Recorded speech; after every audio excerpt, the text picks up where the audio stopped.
If you're just joining us, you're watching The Conversation right here on Lagos Television. Well, it's the talk part of the conversation, and we're looking at President Tinubu's policy on quantitative healthcare as well as challenges as well. Now, beyond security that has taken prominence, of course, perhaps even the economy that seems to drive every national discourse. One of those basic social welfare every government should pay attention to is health care. Now, for President Bola Ahmed Tinubu's approach is primarily about quantitative healthcare policy direction, which is all about data-driven and measurable reforms, as well as structural and operational challenges limiting outcomes. Now, we've heard in so many instances about the health sector renewal investment initiative. Now, how impactful is that, and how far have we gone in ensuring that qualitative as well as quantitative healthcare policy betters the living standard as well as the health outcomes of Nigerians? Joining me in the studio this morning to discuss this is we have Dr. Mohammed Isa, who is a medical practitioner, joining us live via Zoom. It's a pleasure to have you join us, sir. Good morning. Good morning. Thank you very much. And Thank you for having me. Thank you. You're welcome. And of course, with me here in the studio is the Renewed Hope Coordinator, Ifako-Ijaiye Local Government, Honorable Olurotimi Adeleye. It's a pleasure to have you join us this morning, sir. Nice being here. Good morning. So I guess the first question to ask is, I'd like to direct that to the doctor via Zoom, and it's how will you say this administration has fared in its policy direction? I know that the president, in his wisdom, got a technocrat in person of Professor Ali Pate to handle the ministry. You are a medical practitioner. You understand the numbers as well as what this means for Nigerians. Would you say the president's policy is working to the extent at which it was intended? That's my first question to you. Thank you very much. My name is Dr. Mohammed Isa Tosin, and I'm happy to be here. I'm happy to say this, that without a campaign or being sweet mouth, we're on the field and we see what's happening. I can tell you for a very free cost that this administration has succeeded in changing the spreadsheet system, whereby planning for health is like everybody do their own. Now it's succeeding in coming with what is called a policy of one plan. One planning means one budget and one report. This has helped the systems tremendously, such that the healthcare system now runs in alignment of state activities and local government, and also all these international bodies, the UNICEF, WHO, USAID, have so many projects running in the country, not in harmonization with government policy. No, that has come together, and today you can see the effect. Now look at the basic healthcare provision fund, which means that everybody should have access to affordable health. Now our primary healthcare centers now got access to funding and then infrastructure development. This has happened, and typically, if you do not know in other places, Lagos State exemplify the program of the government in totality. Now, the drive from 8,800 numbers of PHC in Nigeria has been created to move to 17,000 plus of PHC in the country. That is to bring healthcare system to the grassroots, whereby members in the community at a short distance, you can walk to a health center and have access to it. That was not there before. Lagos State went beyond that to make sure there are flagship centers whereby fully equipped health centers with doctors, with equipment, with all facilities. All of these are running towards one plan, one budget, and one report. You see that in General Hospital as well, where all effort is centered. The 5 goals that President Bola Ahmed Tinubu inserted according to the Professor Patti Ali, is that if you want to make sure that, okay, let's fix the system, let's fund it better, and let's ensure that many Nigerians get into health insurance to achieve universal health coverage, which is what is lacking before now. And then let's build a local capacity. All of these have been having effect. To measure that, 3 to 4 things are determined. Reducing maternal mortality rate. Lagos State take a lead in the MPDSR, that is maternal perinatal death surveillance and reporting. This is done in all general hospitals every month to ensure that how many people died on account of delivery and what is the reason. Can those reasons be abated? Can those reasons be corrected? All of these are ongoing regularly in general hospital. 2, coverage for immunization. You can see the rate at which vaccination and immunization is being promoted on a regular basis within our community. All of this are showing that we have gotten to the point whereby policy is no more on paper. Policy is now in action. Now being in the community, you can see it in real working. Thank you. That's what it is. As a follow-up to that question, Dr. Isa, I'm also aware that the current administration has equally increased the budgetary allocation to the Ministry of Health, and among other things. But let's talk about the National Health Fellowship Program, which provides opportunity for young Nigerians improving service delivery at primary healthcare centers. And I know that the first set were drawn from the 774 local government.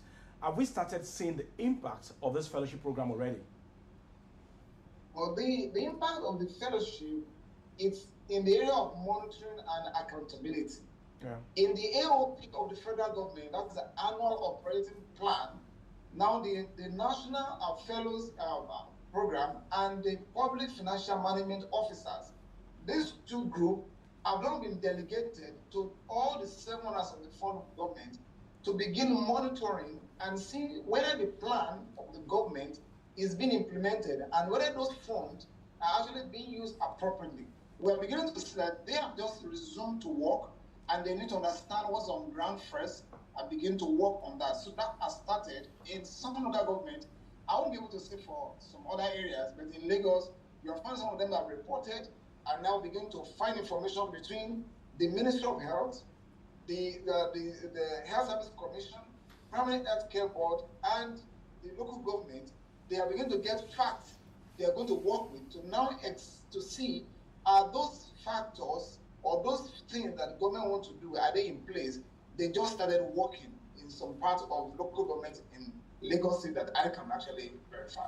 Thank you. Okay, let me bring you to perhaps someone who understands what is happening at the grassroots, because everything we'll talk, the ability to cascade it down to the grassroots is what matters. So I'd like to know what distinguishes President Tinubu's new quantitative approach to rather the traditional approach of healthcare provision approach. So what do you think has changed before the president came in and what we're having now? Thank you.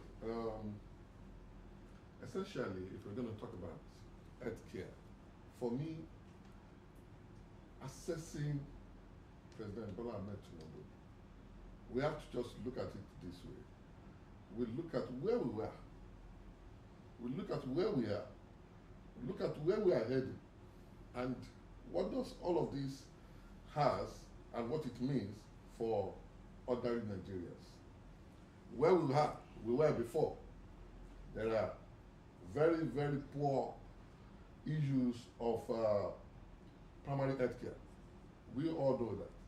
Where we were before, there are the issue of health insurance is nowhere to be found.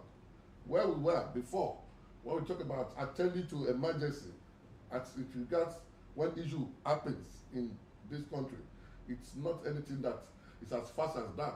It takes a longer time before they get to reach the spot of the location of any incident. But let's look at it holistically. We'll see that today, where we are, just like the medical practitioner mentioned, We now have over 8,000 primary health care centers that's been added to what is on ground to serve all the grassroots. What have you? In the past, I live around the rural corridor, just like you mentioned. I live way back the Jew Akute area. In those days, it takes an influx of people coming in from the end of Ogun State to come and access Ifako-Ijaiye General Hospital. You can imagine crossing the border to access general health care at Ifako-Ijaiye General Hospital. But it's no longer that way. Now we have, around that corridor, we have one Ifako-Ijaiye, we have Adeleye, and all of these are accessible for all the communities that are there. And that is what is happening now under President Bola Ahmed Tinubu. Another is the fact that there are free emergencies. There are ambulances everywhere now.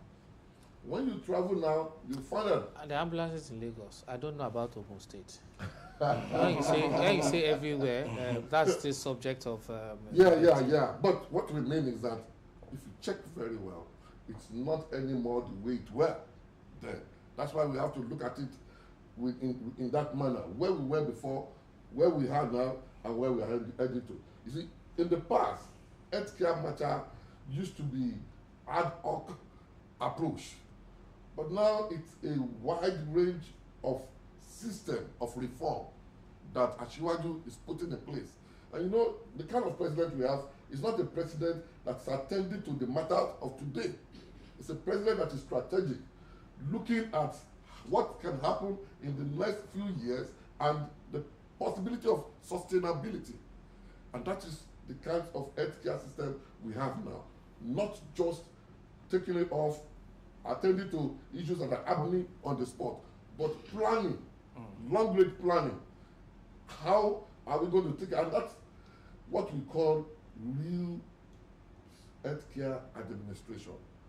Real healthcare administration does not look at today alone. It looks at, in the next few years, how many more babies are we going to have? How many more people do we have to take care of? Do you have any numbers? Because any Nigerian that will ask you questions, so give us the numbers. Like I know that presently over 60% of healthcare workers has been trained. That's another aspect. Earlier, you know, through immigration, through, you know, we have doctors that are moving abroad.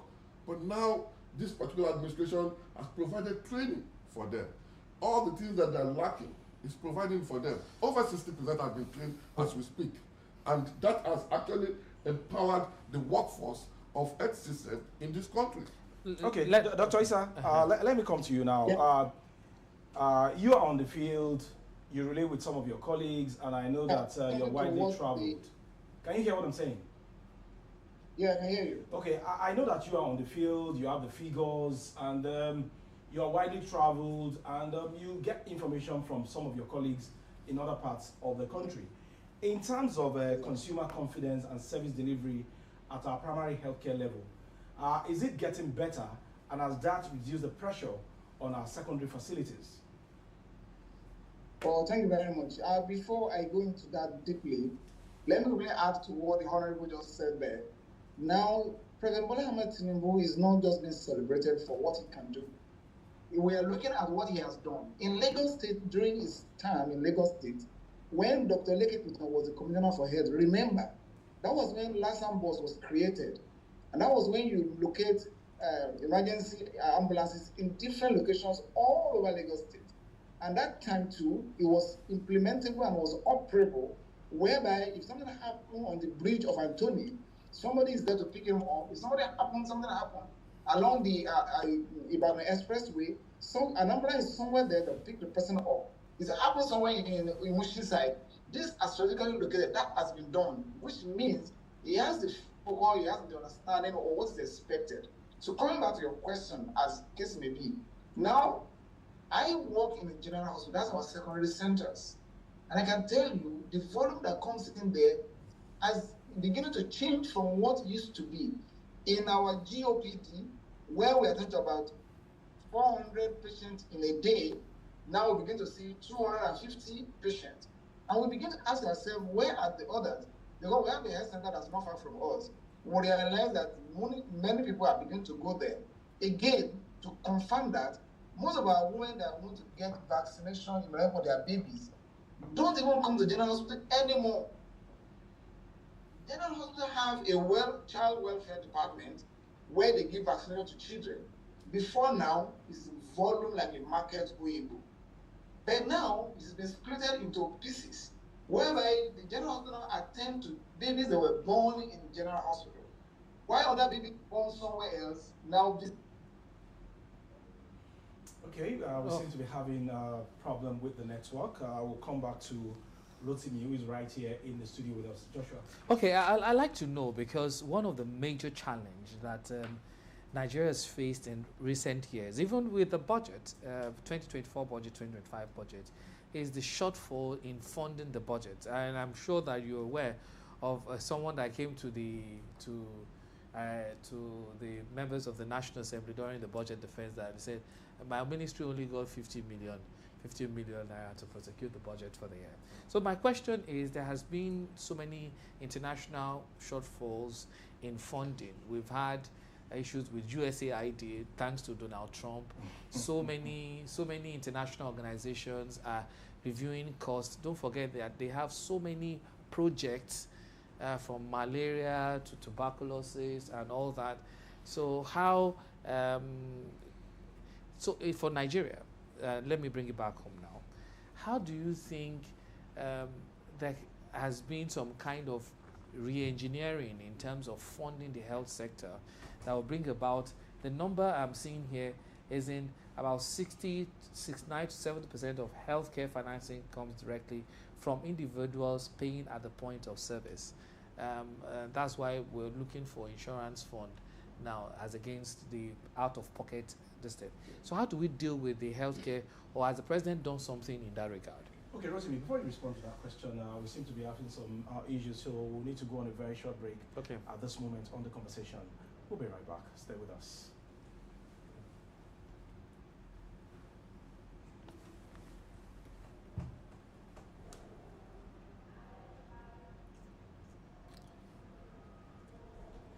So Jibola, since you are the medical, they refuse to punch us off air, so you might as well just continue with the conversation, pending the time that we'll resolve that. So I think we're still looking forward to ensuring that.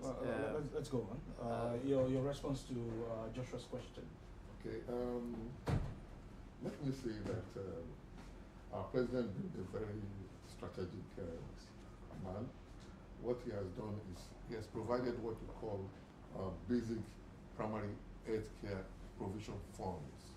These basic primary healthcare provision funds are meant to take care of primary healthcare that has been located, the ones that have been added when he became president. And that's why I kept on saying, see, when we want to look at the issue of healthcare, we shouldn't just look at it, as to what he is doing now. We won't be able to appreciate what we won't be able to appreciate what he is doing if we look at it from the angle of what he's doing now, if we don't look at where we were before. And presently, that funding has gone a long way to take care of a lot of issues. Let me tell you, there are issues of indigent citizens who couldn't afford to pay. Maybe the issue of their child delivery is complicated, and they have to go through surgery, which is the project they call C-section. We call that project C-section. But now there's funding at primary healthcare centers, at general hospitals, where these people can be aided with funding, and they have their surgery done with no any money being paid by them. And this has been the culture, generally throughout the length and breadth of the country when it comes to primary health care. So the issue of Trump is stopping one aid, one grant, does not happen here. Ashiwaju, being a strategic person, has put on the table issues, funding that will help to actually cushion all those effects. Okay. Dr. Isa, it's good to have you back. Yeah, I'm back. Okay. Yes, I'm with you. So you were reacting to my question. Yeah. So like I was saying, so you have a situation whereby most people now do not even come to general hospital to receive their vaccine.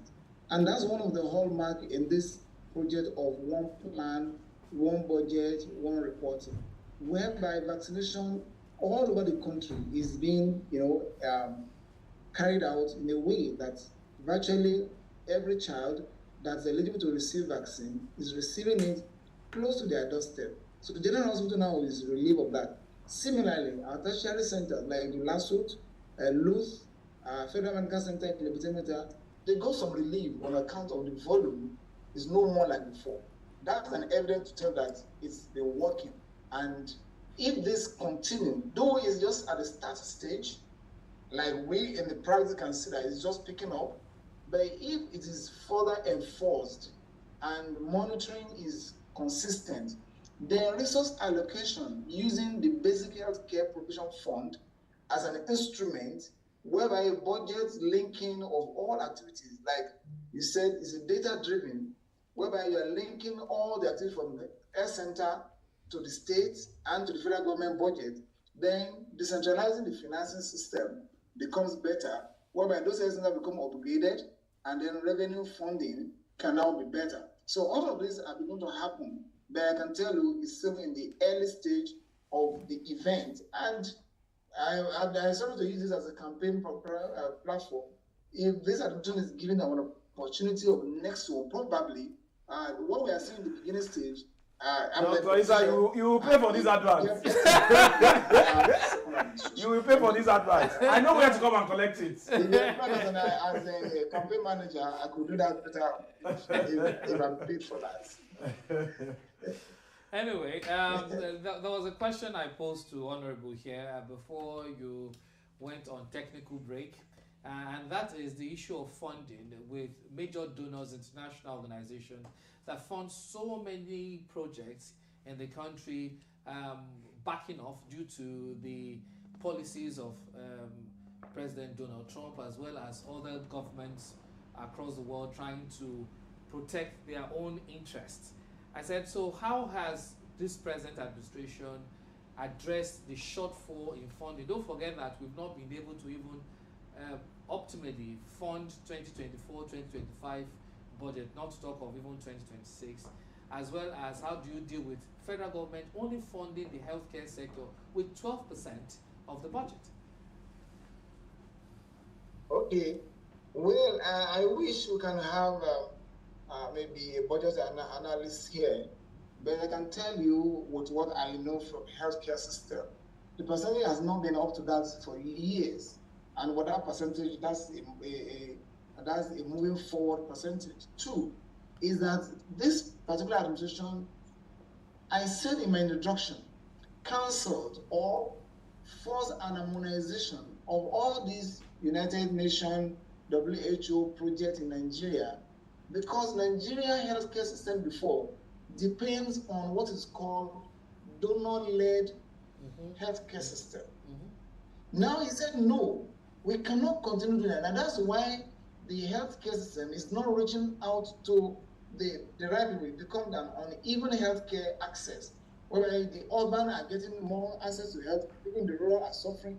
The rich one can access health, the poor ones cannot. The elite are getting access, the uneducated are not access. He said, no, let the project of UNICEF, WHO align with federal government project. That's number one. Number two, he also emphasizes in his policy that whatever the federal government puts in place to do should be cascaded directly to the state and to local government, so that budget you are saying 12% from the federal government, imagine if the state makes its own 15%, and from local government is 17 or 20%. When you harmonize all this together, it will reach far beyond what we used to express before. Again, he has also emphasized health insurance. Remember, in any country in the world, before you claim a country is growing, then you have to measure their health insurance. What is the coverage? It came in when Nigerian health insurance system for over 20 years covered only 8% of Nigerians in the healthcare system. He said, no, that has to be double or triple. And that's where the policy of universal health coverage comes in. That if we really want to move forward, we must make healthcare system affordable and accessible to every Nigerian citizen. And to get that done, out-of-pocket payment is never a way out. Even in America, even in London, people that will do out-of-pocket are actually the bourgeois, highly rich ones. Everybody on the general level, you have access to see yourself being able to access health wherever you are. And I think this government, based on those 4 things it fits in the policy, fix the system, fund it better, ensure more people, and build local capacity. Now, local capacity is being encouraged by producing. Look at needle and syringe that we used to inject. We import it. Cotton wool, we import it. Glove, we said no. Let there be local capacity production. Now, people that are rich are beginning to go to local industrial, medical industrial development, whereby some of those things can be produced in Nigeria, and also helping the pharmaceutical drugs that can be produced in Nigeria should be encouraged to produce in Nigeria, so that we do not depend solely on export or the imported materials. That okay, Dr. Isa, I know you have so much to say, but we really need to manage our time well. I was talking about Japa syndrome. There is this program of Dr. Isa, can you hear me? Not doctors. 120,000 health workers, including the lab, including the community health essential workers, including the nurses, doctors. And that's where he's talking about the policy. And I think with that, in terms of funding, we can say that it's getting better as beginning of this administration. All right, Dr. Isa, Rotimi, as we begin. I'm having difficulty hearing you. I don't know what. Maybe it's my system. Yes, okay. Yes. Yeah, Rotimi, Joshua identified shortfall in funding the other time. We also have shortfall when it comes to manpower, and that was due to the Japa syndrome. So with some of the investments of this current administration in the health sector, does that give you the confidence that at the end of the day, this Japa syndrome is going to reduce, and probably those who have been exposed over there would also have the confidence to come back home and, of course, give something back? Yes, of course, because what President Bola Ahmed Tinubu have done is not just recruiting now, but at the same time making sure he finds ways on how the workforce can be well remunerated. Now, if you check out the issue of strike, as it were, presently, it has gone, down, and that has been a plus for the healthcare system. It's not a situation, and in most cases, that's why when I want to do the assessment, I have to look back, and that's why I always say that when we're talking about these things, let's look at where we were before and where we are now. Doctor was talking about the issue of insurance. We have on record now that over 21 million people have actually enrolled access to the insurance program, the healthcare insurance program that we have in the country. And why is it so? It's because that we find that this thing is working. If something is not working, nobody is going to subscribe to it. So, as much as possible, he is not just doing the job, but making it juicy. It's not stopping them from, moving, recruiting alone, but it's making that employment juicy. As it's expanding the workforce in the healthcare sector, it's making that job look juicy for them, such that they can be, satisfied in the job they do. Dr. Isa, I've got 1 minute for you, and I just want you to perhaps not reel out what you think is working very well in the country, but I want you to tell us what are the challenges you think this administration should fix so that we can get the health sector moving. Thank you very much. In a minute, yes. The administration could do better in the area of what is called Japa back syndrome. Japa back means that let the system start working and let the economy become better for Nigerians. Some doctors who are specialized in some special area in abroad are beginning to come back to Nigeria to resettle and open an hospital, which is a plus for the future of Nigeria. That's good. Number two, we also want to see where infrastructural gap is bridged tremendously. We know it's in its policy but we want to see it happening, whereby infrastructure gap is being, reduced, whereby hospitals is loaded with modern equipment, not the obsolete equipment. Working environment become more suitable than it was before. This should be improved, and that will get better if the government emphasize that. Then the last one is health insurance. Health insurance has been on for over 20 years before he's coming into administration. And he needed to put in some effort, a new task force to ensure not only federal government workers, and not only state government workers, and not only local government workers, but other Nigerian citizens who are not government workers, who are in private sectors, who are artisans. How do they benefit from this? This might require a task force approach to ensure that all Nigerians, the downtrodden, have access to health. And those are the areas that is needed to face better than before. Thank you. Thank you. Thank you very much for answering. I wish you had stayed a little bit back so that we can see your face. But I guess the message resonates. My final question to you, Honorable, is can we do much better? Or in you as someone who understands the grassroots, in just a minute, how do you think we can move forward and let this health policy work for Nigerians? It's an easy thing, nothing more than keying into the plan and the policies of His Excellency President Bola Ahmed Tinubu. Because you see, sometimes when infrastructures are provided, the way and manner we manage those infrastructure also matters. And when things are given to the Nigerian citizen, our approach to it, owning it, also matters. So it's also now left to us to be our own security of those amenities that have been provided. As it were, there was a particular day I was passing by an health center and I saw that someone right there in the food lab was dropping waste bin beside an health center. So I had to come in to approach that person. This is not proper. So that is what we need to do.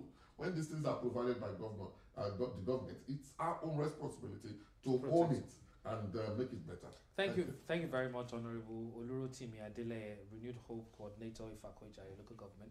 It's a pleasure to have you join us in the studio. I want to say thank you very much, everyone, to Dr. Mohammed Isa, a medical practitioner, for joining us this morning as well.